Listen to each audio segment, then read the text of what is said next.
Kita dilarang oleh Allah untuk bercerai-berai terhadap apa yang sudah Allah syariatkan.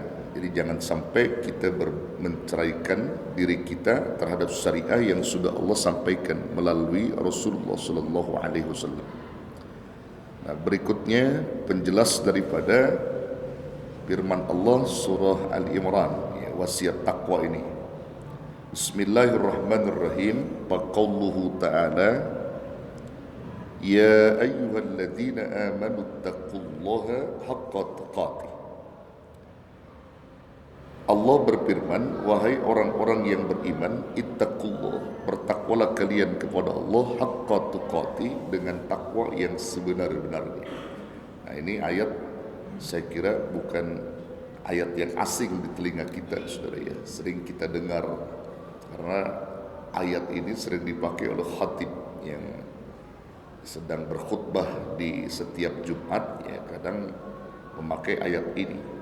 Bahkan ayat ini menjadi satu catatan bagi setiap khatib, maka boleh dibilang disunnah muakkadkan oleh para ulama-ulama yang menjelaskan bahwa ayat ini nggak boleh ditinggal sebenarnya ketika khatib berkhutbah. Makanya kalau saya khutbah, saya nggak pernah tinggal ayat ini, karena saya ingin mendapatkan sunnah dan mendapatkan nilai pahala yang lebih dari khutbah yang disampaikan, juga termasuk orang-orang yang mendengarkan, ya.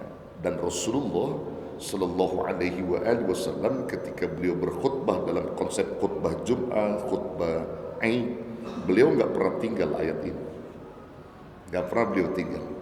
Nah, karena itu siapapun yang biasa menjadi khatib, kalau ingin membaca ayat yang lain, maka bacalah ayat ini dulu. Ya, baca ayat ini dulu sebagai wasiat utama kepada mad'u, dalam hal ini adalah para jamaah yang mendengarkan khutbah. Jadi menjadi muakkad, ditekankan oleh para ulama.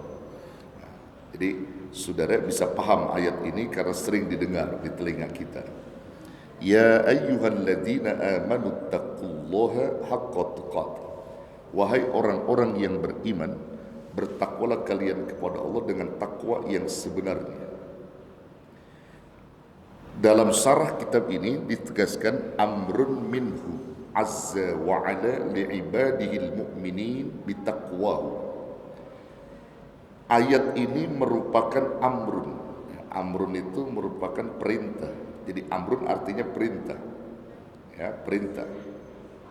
Al aslu fil amri lil wujub, itu dalam bahasa kaidah usul fiqh itu disebutkan asalnya perintah yang datang dari Allah itu adalah wajib. Al aslu fil amri lil wujub. Jadi kalau Allah menyebutkan dalam kitab ini sebagai wasiat bertakwalah kalian kepada Allah, itu hukumnya wajib. Amrun minhu, ini merupakan perintah dari Allah Azza wa Ala li'ibadihil mu'minin, kepada hamba-hambanya yang beriman, bitaqwahu, dengan bertakwa kepada Allah. Wa ka'annahu subhanahu qad jama'a fit taqwa jami'al khairat al-ajilati wal ajilah. Seakan-akan wa ka'annahu subhanahu, Allah subhanahu wa ta'ala qad jama'a fit taqwa, sungguh benar-benar mengumpulkan di dalam kalimat takwa ini jami'al khairat, seluruh kebajikan, al-ajilah di dunia, wal ajilah di akhirat, baik kebaikan dunia maupun kebaikan akhirat. Jadi berkumpulnya di kalimat takwa ini, saudara. Karena begitu penting wasiat Allah itu. Makanya kalau dibahas kaidah dalam bahasa nahwu sharaf ini, Pak, kalimat qad itu disebutkan adalah alamatul fi'li. Kalau dia adalah alamat fi'il, masuknya kepada fi'ilnya fi'il madhi, itu mengartikan atau memberikan makna sungguh, benar-benar gitu. Beda dengan qad masuknya pada fi'il mudhari'. Kalau dia masuk pada fi'il mudhari' itu artinya terkadang atau kadang-kadang. Misalnya kalimat jamaah kita ganti yajma'u misalnya. Qad yajma'u. Salah enggak artinya? Enggak salah. Dalam kalimat nahwu itu enggak salah. tetapi artinya yang berbeda. Kalau qad jama'a, sungguh benar-benar Allah mengumpulkan. Tapi kalau qad yajma'u, kadang-kadang Allah mengumpulkan begitu. Nah, beda di situ kalimat nahwu itu. Nah, jadi kalau qad itu alamatul fi'li, masuknya pada fi'il madhi, itu menunjukkan arti sungguh, benar-benar. Jadi ketika disarahkan dalam kitab ini qad jama'a, sungguh benar-benar Allah mengumpulkan di dalam kalimat takwa itu jami'al khairat, semua kebaikan yang ada di dunia, al-ajilah wal-ajilah, dan kebaikan yang ada di akhirat. Nah, ini dua kalimat bahasa Arab yang hampir sama mengucapkannya, namun beda hurufnya, Pak. Kalimat al-ajil, al-ajil itu pakai ain, itu artinya cepat. Ulama menyebutkan dunia itu cepat, maka ad-dunya al-ajil, cepat, dunia itu cepat berakhir. Sementara al-ajil itu pakai hamzah. Kalau pakai hamzah itu artinya lambat. Maka ulama menyebutkan al-ajil al-akhirah, yaitu akhirat. Akhirat itu lambat. Ya, jadi kalau disebut ajil cepat, ajil lambat. Makanya dalam buka berpuasa itu kalau antum iftar, ya, berbuka puasa itu ada istilah apa? Ta'jil, pakai ain itu. Ta'jil, ta'ain jam lam, jim lam. Ta'jil, mempercepat berbuka. Jangan pakai hamzah. Kalau pakai hamzah jadi memperlambat berbuka. Ta'jil dengan ta'jil beda. Jadi ngucapnya kudu beda, saudara. Ya. Ngucapnya kudu beda. Nah, makanya kalau antum sholat duha itu jangan salah baca doa, ya. Kan ada tuh dalam kalimat salat duha tuh doanya apa? Allahumma in kana rizqi bis samai fa anzilhu wa in kana bil ma'i wal bahri fa atlihhu wa in kana ajilan fa ajilhu. Jangan salah huruf nih. Hati-hati, jangan salah huruf. Yang pertama wa in kana ajilan fa ajilhu. Ya Rabb, jika rizkiku lambat, cepetin. Ente dibalik. Makanya ente duha mulu, nggak pernah punya rizki karena ente dibalik salah baca doa ente. Allahumma in kana, yang semula adalah hamzah dulu, dia pakai ain. Allahumma in kana ajilan fa'ajilhu. Ya Allah, jika rizkiku cepat, lambatin. Makanya kalau ada orang sholat duha mulu, rizkinya belum nambah, tanyain, ente doanya bagaimana begitu. Suruh tanya, jangan-jangan salah baca doa ente. Kalau antum salah baca doa, ya sudah, rizki antum diperlambat nanti sama Allah itu. Karena salah baca doa itu hamzah ma'ain itu. Itu dalam lughah al-arabiyah seperti itu, Pak. Jadi bahasa itu beda huruf, beda arti gitu. Makanya kita kalau ngucap lafaz Quran itu harus benar. Kalau mengucap Quran itu makharijnya yang keluar dari lisan kita, bagaimana kita mengucap ghain, ain, dal, zal, ra, zai, sin, shin, itu beda-beda. Nah, kalau kita salah-salah mengucap nanti beda arti itu, ya, beda arti. Jadi bahasa Quran itu penting, Pak. Nah, itu belajar sama Haji Asbi itu, bagus di suaranya bagus, makharijnya bagus, sama Haji Usman belajar, ya. Bagus. Artinya orang baca Quran itu bukan sekedar baca saja, karena menyangkut makna. Kalau dia salah-salah baca makharij, bisa salah arti itu, ya, bisa salah arti. Sama orang doa juga itu kudu dilihat, diteliti itu. Saya kalau ada orang yang doa itu saya teliti, Pak. Huruf-hurufnya dia keluarin tuh yang bagaimana, saya teliti itu. Nah, karena sebab kalau dia nanti salah baca doanya, kesian, Pak, yang didoain. Ya, dulu ada orang doa kubur, doa buat jenazah, buat almarhum, terbalik dia. Dia katakan yang seyogyanya apa? Allahumma ja'al qabrahu rawdatan min riyadil jannah, atau jinan boleh. Dia balik. Ya, dia balik di situ. Bukannya Allahumma ja'al qabrahu rawdah, tapi Allahumma ja'al qabrahu hufratan min hufarin niran. Wala taj'al qabrahu rawdatan min riyadil jannah. Ya Allah, jadikan kuburnya si fulan sebagai lubang daripada lubang api neraka. Dan dikubur jerit, Pak. Jerit yang dikubur, ini doain apa nyumpain gua ini? Wala taj'al qabrahu, jangan jadikan kubur dia sebagai taman daripada taman surga. Seharusnya kan apa? Allahumma ij'al qabrahu rawdatan min riyadil jannah wala taj'al qabrahu hufratan min huffarin nira. Itu seharusnya begitu. Makanya kalau ada orang yang hadir di doa itu yang mengerti, maka ketika dia mentolak bala daripada doa tadi, insya Allah Allah dengar. Yang jadi masalah semuanya amin semua, amin, amin. Iya. Kalau ada orang yang ngerti dia tolak bala, la stajib doa'ana ya Allah. Jangan dikabul nih lempengan doa yang ini nih ya Rabb, jangan dikabul nih. Karena salah baca nih. Allah dengar itu, Pak. Kalau kita tolak bala bukan begini. Kalau ente makan amin amin aja. Antum mau orang baca doa tahlil, doa WC juga amin juga ente mah. Allahumma inni a'udzubika minal khubuthi wal khobais, amin. Ya kan doa WC itu. Nah, jadi saudara, belajar bahasa itu penting, Pak. Lughah al-Arabiyah, apalagi masalah Quran itu penting sekali. Baca Quran itu penting itu. Saya nyusun disertasi tafsir hadis saya itu 700 halaman itu bahasa Arab semua, Pak. Tebalnya segini. Itu disertasi S3 saya tafsir hadis itu semuanya bahasa lughah al-Arabiyah, tebalnya segini, Pak. Ini 700 halaman. Itu pakai bahasa Arab itu.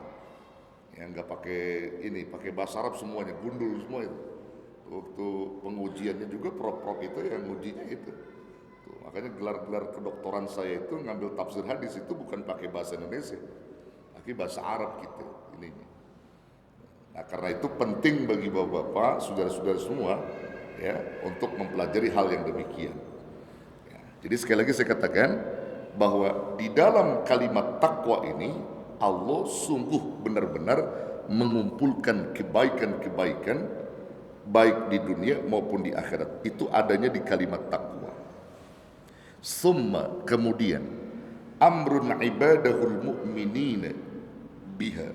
Kemudian Allah memerintahkan kepada hamba-hambanya yang beriman untuk bertakwa kepada Allah Subhanahu wa taala. Tujuannya apa? Liyafuzu, agar mereka mendapatkan keberuntungan, fauzan. Liyafuzu, agar mereka semua mendapatkan keuntungan dari Allah. Jadi pesan Allah ini penting, Pak. Kalau Allah perintahkan sesuatu, kita ini orang muslim. Muslim itu diambil dari kata aslama. Aslama itu artinya pasrah tunduk. Segala apa yang diperintah sama Allah, maka kita ikutin. Karena setiap perintah yang datang dari Allah dan Rasulnya pasti benar itu. Ya, kullu amrin minallah wa rasulih hakun. Setiap perintah yang datang dari Allah dan Rasulnya pasti benar itu.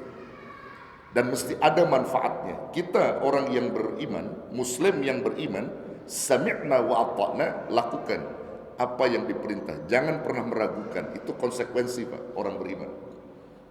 Karena Islam itu diatur. Namanya juga Islam mengikuti aturan. Ya, mengikuti aturan. Kalau yang enggak ngikut aturan itu apa namanya? Kafir, kufran. Kufran itu artinya ingkar. Ingkar, orangnya kafir. Orangnya kafir. Jadi kalau orang-orang yang ingkar, yang kagak mau diatur. Kalau dia bebas, Pak, mau melakukan apa yang dilarang sama Allah karena dia kafir. Dia ingkar, berzina, mabuk, judi, kafir. Tapi kalau kita muslim, diatur sama Allah, dan kita harus patuh dan tunduk aturan Allah. Maka Allah tinggal menyampaikan kepada kita, pilih di antara dua tadi itu, Islam apa kafir. Kalau antum pilih Islam, ikutin aturan. Kalau antum pilih kafir, ya bebas kamu, mau melakukan apa aja bebas. Itu namanya juga kafir, kufran tertutup. Dia nggak perlu mendapatkan wejangan-wejangan, itu kafir. Kalau Islam, agama nasihat. Al-Islamu dinun nasihat. Islam itu agama nasihat. Maka ketika kita berada dalam Islam, siap mendengarkan nasihat dan memberikan nasihat. Nah, jadi diatur. Kalau orang yang tidak mau diatur namanya kafir, kufron, nggak mau diatur dia. Kalau Islam tuh siap diatur, ada sistem yang dibuat sama Allah dan Rasulnya, maka kita ikutin aturan itu. Ya, itsba'ul manhaj, mengikuti sistem. Nah makanya kalau orang-orang yang disebut liberal, dia masih atapnya Islam Pak, tapi dia liberal. Liberal itu artinya orang yang selalu mengakal-akalkan sesuatu. Kalau yang bisa diterima dengan rasio, dia lakukan. Kalau nggak diterima ya dia nggak lakukan. Bahkan ayat Quran aja bisa diakal-akalin tuh. Itu orang liberalisme gitu. Liberal begitu Pak. Makanya kalau orang liberal itu mestinya pilih salah satu di antara dua tadi tuh, Islam apa kafir, gitu aja. Kalau memang dia Islam, ikutin aturan, jangan diakal-akalkan Quran itu. Kalau dia itu pilih kafir, silakan. Ente mau melakukan apapun bebas, tapi ketika antum masih satu atap dengan Islam, jangan coba-coba merekayasa Islam. Kira-kira begitu. Jadi keliru orang-orang yang punya paham liberal itu, Pak. Karena dia masih satu atap Islam. Islam itu diatur oleh Allah dan dia harus ikuti aturan Allah itu. Maka orang-orang yang muslim yang beriman kepada Allah, dia selalu mengikuti aturan yang dibuat oleh Allah Subhanahu wa taala. Dia nggak pernah mau nyimpangkan. Begitu, salat kita aja kan diatur, betul nggak? Zuhur waktunya jelas, asar waktunya jelas, maghrib isya jelas, subuh diatur kita. Ada nggak orang yang sholat subuh jam 7? Ada? Nah, diem aja. Ada nggak? Ada. Yang kesiangan kan ada. Tapi kalau udah sering-sering sholat subuh jam 7 tuh masalah itu. Berarti kagak mau diatur dia. Ya, dulu kan pernah ada tuh satu peristiwa merebut masjid, ya, azan jam 10 pagi. Allahu Akbar, tuh kata merebut azan, santai dia. Allahu Akbar, didengar satu RW itu. RW para PRT bilangin untuk siapa yang azan tuh jam 10 azan apa, kumpul rakyat semua menuju masjid yang lagi diajarin itu, kumpul RT RW pada kumpul, masuk ke RT, nempak merebut lagi aja, merebut terus kan dia beres dia aja. Begitu udah beres, merebut ke depan, udah banyak tuh masa, udah banyak tuh RW, udah banyak tuh RT. Tanya ke RW, merebut, kenapa RT aja? Mata kamu buta, ini belum zuhur ini, jam 10 udah ada. Apa kata merebut? Nanti aku yang nilai ya, siapa yang salah dan kata merebut, Pak RT, Pak RW, semua warga, mohon maaf, tadi subuh saya udah aja, kagak dia datang. Begitu jam 10 aja pada datang semua. Kira-kira siapa yang salah tuh? Apa kata merebut? Kalau begitu Pak RW, subuhnya kita rubah aja jam 10 katanya.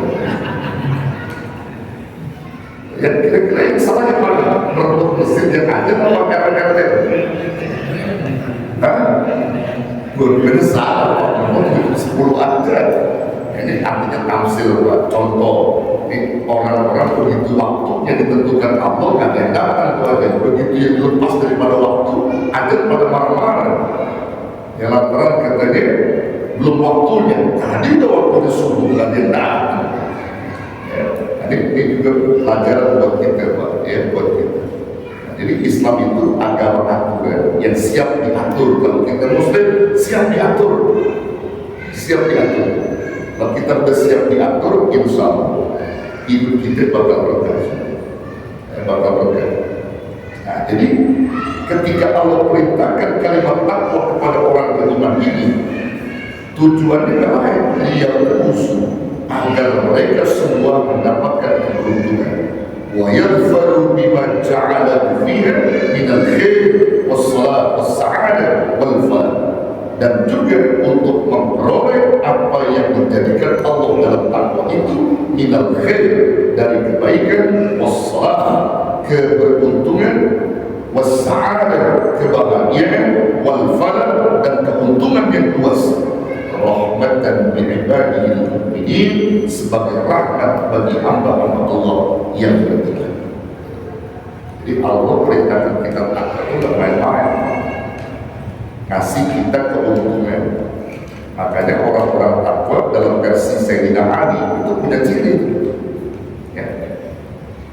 Kita disebut takwa, muttaqin orangnya. Takwa itu sifatnya, sifat takwa itu kebaikan yang diperintah Allah. Muttaqin orangnya. Maka orang-orang yang muttaqin itu punya ciri, kata Sayyidina Ali. Dari sekian banyak ciri, minimal 5 ciri. Ciri orang takwa itu 5. Apa itu? Pertama, kalau dia ngaku takwa sama Allah, cirinya yang pertama adalah al-khawf minal jahil, takut sama Allah yang maha membalas. Menarik perhatian kita, Sayyidina Ali nggak menyebutkan al-khawf minallah, nggak disebut nama Allahnya, tapi Sayyidina Ali menyebut sifat kerasnya Allah, sifat keperkasaannya Allah yang disebut al-khawf minal jalil, bukan minallah tapi minal jalil. Ada apa di balik itu semua? Ternyata kalimat al-khawf minal jalil, takut kepada Allah yang maha membalas, bahwa Allah punya sifat al-jalil, maha membalas segala amal dan dosa-dosa manusia.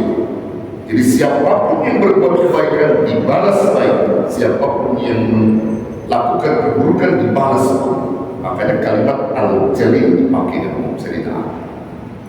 Nah, supaya mengingatkan kita bahwa perbuatan kita semua itu tidak ada yang lepas, pasti dicatat dan dibalas oleh Allah. Al-khawf minal jalil, takut kepada Allah yang maha membalas.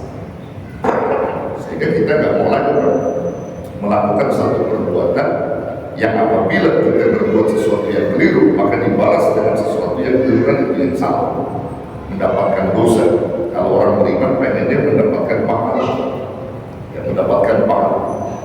Jadi kalau kita udah al-khawf minal jalil, bagus. Dia bisa menempatkan posisi kita di mana aja. Antum ada di perusahaan, kalau takwa al-khawf minal jalil, kalau perusahaan itu hancur karena korupsi kita, karena dia takut Allah yang maha membalas, gak berani dia korupsi. Duduk di mana aja menyelamatkan dan menyelamatkan orang lain, menyelamatkan dirinya sendiri. Kalau orang sudah al-khawf minal jalil, kalau antum saya tanya sudah, lebih takut kepada siapa? Takut kepada Allah atau takut kepada bini? Tanya ini, yang takut kepada Allah atau takut kepada bini? Ragu-ragu gimana nih? Kalau antum takut sama Allah, itu satu konsep tuh. Tapi kalau antum takut sama bini, itu jadi masalah. Bini jangan ditakuti, tapi bini harus disayang, dicintai. Jangan ditakuti, bini itu bukan setan, betul. Jangan ditakuti, tapi disayang, dibelah. Kalau orang yang takut sama bini, punya serba salah itu. Salah diatur lebih takut, nggak bisa berdakwah dia kalau takut sama bini. Kalau orang yang takut sama bini nggak bisa dakwah bini, jadi gentak dikit langsung pucat deh. Ya. Kalau orang beriman itu justru sayang sama bini, dia selalu berdakwah kepada istri-istrinya, dia berdakwah. Kalau orang yang takut sama Allah, insya Allah bakal selamat, bakal selamat. Tapi emang ada lingkungan juga. Kata sebagian orang yang takut sama bini, katanya nanti siksaan ringan. Kalau dia mati itu siksaan ringan. Kenapa ringan? Karena udah lebih dahulu tersiksa sama bini. Makanya Allah nggak menyiksa lagi. Itu anekdot itu.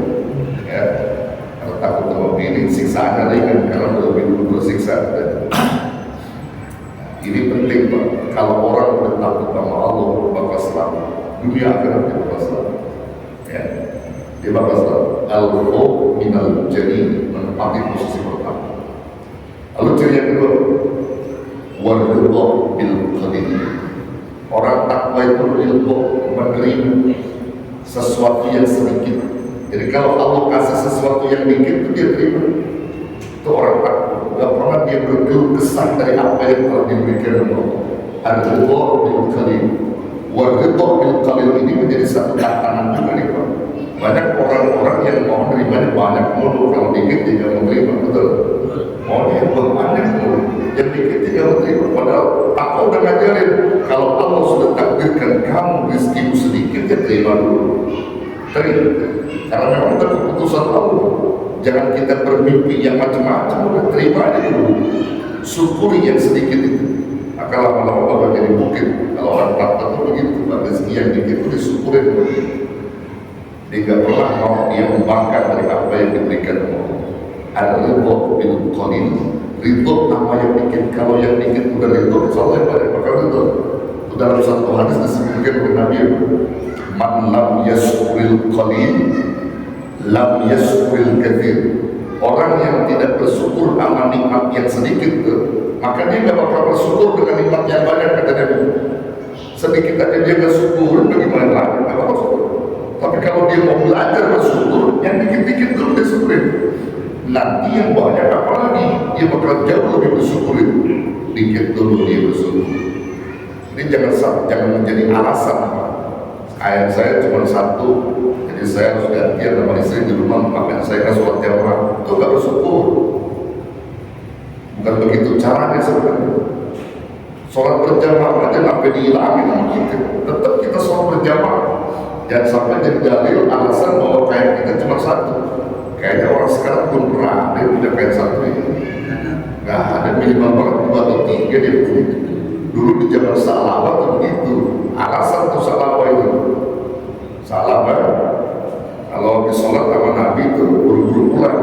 Orang-orang Allahumma antas salam wa minkas salam. Kalau dia layan Allahumma antas salam, Allahumma lantas jalan. 3 kali ketemu Nabi suka nanya, kemana salam ini? Begitu ditanya Nabi, kenapa kamu buru-buru pulang? Tidak mirip lagi. Kata sahabat, kayak saya cuma satu Rasul, jadi harus bergantian dengan istri. Jadi kalau saya harus ikut mirip, maka istri saya gak bersolat. Oh begitu. Lalu minta Rasul didoain supaya jadi orang kaya, biar kaya nambah. Rasul melarang, kata Rasul, syukuri yang ada. Syukuri yang sedikit ini, maka Allah akan berikan yang terbaik buat kamu. Salah apa enggak? Doain aja supaya jadi orang kaya. Kalau terus minta, Rasul doain. Maka sebagai syarat doa Rasul itu, diberikan dia 2 ekor kambing, jantan dan betina. Kata Rasul, ini sebagai wasilah ini doa saya, rawat di kambing, dirawat. Akhirnya kambing itu berkembang biak. Begitu berkembang biak, lupa zuhur lewat, asar lewat, maghrib lewat, karena dia sibuk dengan ternaknya. Sibuk dengan ternaknya yang banyak. Bahkan sampai diminta zakat pun dia nggak mau mengeluarkannya. Tetangga orang yang tidak bersyukur itu kayak salah. Coba kalau dia syukur itu insya Allah jadi mudah. Jadi orang takwa itu bersyukur yang sedikit itu membawa berkah. Kita jangan pernah berpikir macam-macam, Pak. Rezeki kita udah ditakar semua. Tinggal bergantung bagaimana kita menjemput rezeki itu. Makanya rezeki itu ada 2, kata Sayyidina Ali. Ada yang disebut ar-rizqul awali, ar-rizqul yaqluka, wa rizqul taqlubu. Kalau saya buat rezeki, ada rezeki yang dimaksudkan Sayyidina Ali pertama, dia rezeki yang mengejar-ngejar kamu. Yang kedua, ar-rizqul taqlubu, engkau yang mengejar-ngejar rezeki. Di posisinya 2 nih, dikejar-kejar rezeki, amat mengejar-ngejar rezeki.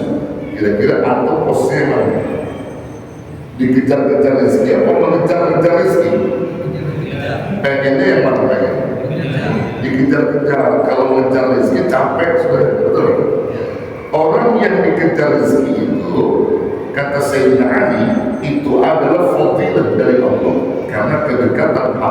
kepada Allah, yang maha luas rezekinya, dia bertakwa kepada Allah, dijamin rezekinya oleh Allah Subhanahu wa taala. Wa may yattaqillaha yaj'al lahu makhrajan wa yarzuqhu min haitsu la yahtasib. Kalau orang udah dekat mainnya sama Allah, gampang. Dia mau melakukan sesuatu yang dia inginkan, udah dekat sama Allah, dikasih kemudahan, dikasih jalan. Itu namanya orang yang mengejar-kejar rezeki. Ada orang yang ngejar-ngejar rezeki capek sebenarnya. Di pagi pulang lupa dengan akhiratnya, lupa dengan berjamaahnya, lupa dengan berzikirnya, lupa dengan takdirnya, sibuk dengan rezeki yang dia cari. Orang begitu capek. Orang yang demikian capek. Orang takwa tidak begitu. Kalau dia sudah takut kepada Allah, dia menerima rezeki yang sedikit dari Allah, maka dia masuk dalam kategori ciri oleh takwa. Yang ketiga cirinya adalah wal amal bitanzil, beramal amal yang diturunkan Allah. Yang sudah diturunkan Allah Al-Quran kepada Nabi, hadis yang disampaikan Nabi, termasuk di dalam keterangan itu adalah 5 hukum itu dari Al-Quran, As-Sunnah, Ijma', kemudian setelah itu apa? Qiyas, kemudian ijtihad. Ini 5 ini nggak boleh hilang, nggak boleh hilang. Kalau dia sudah berhukum dengan 5 ini, aman, selamat dia. Jangan lepas daripada yang 5 ini. Terutama yang kedua, Al-Quran dan Sunnah. Baru nyambung pada 3, 4, dan 5. Wal amal bitanzil. Itu yang keberapa? Cirinya. Yang keempat. Keempat atau 3? 3. Sekarang yang keempat. Cirinya apa? Orang takwa kata Sayyidina Ali, ciri yang keempatnya adalah wasyukur alal jazil, bersyukur atas apa yang dianugerahkan tadi. Jadi sedikit dia syukuri. Orang-orang takwa begitu, bersyukur terhadap apa yang sudah Allah turunkan, apa yang sudah Allah berikan. Jangan melihat masalah ekonomi, tapi napas aja kita bisa bernapas di dunia ini, itu udah nikmat yang luar biasa. Bisa menghirup udara segar itu nikmat sudah. Artinya rezeki yang luar biasa dari Allah. Itu aja syukur itu. Jangan lihat yang macam-macam itu. Kita bisa bernapas, itu rezeki dari Allah yang wajib kita syukuri. Wasyukru alal jazil, apa yang sudah dikasih Allah dikit itu syukurin untuk menjadi orang-orang yang dekat dengan Allah. Baru yang kelima, wal isti'dadu fi yaumil akhir, mempersiapkan diri untuk hari yang nanti kita bakal ditanya oleh Allah Subhanahu wa taala. Hari kiamat, siapkan diri kita. Jangan sampai kita melupakan itu semua. Orang takwa rajin mempersiapkan diri, bermuhasabah atas dirinya. Mau kemana dia sesungguhnya kalau bukan kepada Allah Subhanahu wa taala dia kembali. Dunia yang kita tempatin ini mata morgana yang satu saat bakal melupakan kita, bakal ninggalin kita, bahkan dunia ini hancur. Yang kali itu adalah akhirat. Wal akhiratu khairu wa abqa. Ini menjadi catatan orang yang takwa. Akhirat itu negeri yang bagus dan kekal. Dunia mata-mata, apa yang kita kumpulin di dunia gak bakal kita bawa mati. Mobil kita yang kita sayang-sayangi, kalau kita mati kira-kira ke bawah. Itu lantaran Allah sudah mengumumkan dunia mata dunia itu kesenangan yang menipu. Apa yang kamu banggakan gak bakal nemenin kamu di kubur. Istri yang cantik jelita, ketika kita mati, mau nggak ikutin kita? Mau nggak? Nggak. Mata morgana, istri itu dunia, mata morgana, nggak bakal ikutin kita. Yang ada dia nikah lagi dengan laki-laki lain. Harta yang banyak di bank itu kita toko-toko. Apa mau ikutin kita? Jadi perebutan waris anak-anak kita. Tapi harta yang kita keluarkan di jalan Allah, maka itulah yang bakal memenuhi kita. Sholat, puasa, zikir itulah yang bakal memenuhi kita. Taklim kita yang bakal memenuhi kita. Itu yang apa? Orang takwa itu selalu mensiasati, mengambil hal yang demikian untuk menjadi bekal dia nanti berjumpa dengan Allah Subhanahu wa taala. Tidak lantas dia sibuk dengan dunianya, melupakan akhiratnya. Maka ini penting Pak, menjadi wasiat Allah kepada kita sebagai orang yang beriman untuk berbekal takwa itu. Jadi supaya kita mengerti bahwa satu saat kita bakal meninggalkan dunia ini. Coba aja lihat saudara-saudara kita yang dulu dekat sama kita, udah satu-satu diambil sama Allah. Betul? Sadar kita, sadar nggak sadar kita pahami. Makanya jangan sampai kita tertipu dengan yang begitu. Makanya sampai Sayyidina Ali juga di pada maklum Sayyidina Ali yang menjadi inspirasi kita. Kata Sayyidina Ali begini, "Ma ra'aitul haqq asbara bil batil mislal maut, wa ma ra'aitul batil asbara bil haqq mislal hayat." Tidak ada sesuatu yang aku lihat, ma ra'aitul haqq, tidak ada sesuatu yang pasti yang aku lihat. Tidak ada sesuatu yang pasti yang aku lihat yang menyerupai sesuatu yang tidak pasti seperti kematian, dan tidak pula aku melihat sesuatu yang tidak pasti menyerupai sesuatu yang pasti seperti kehidupan dunia ini. Apa maksudnya?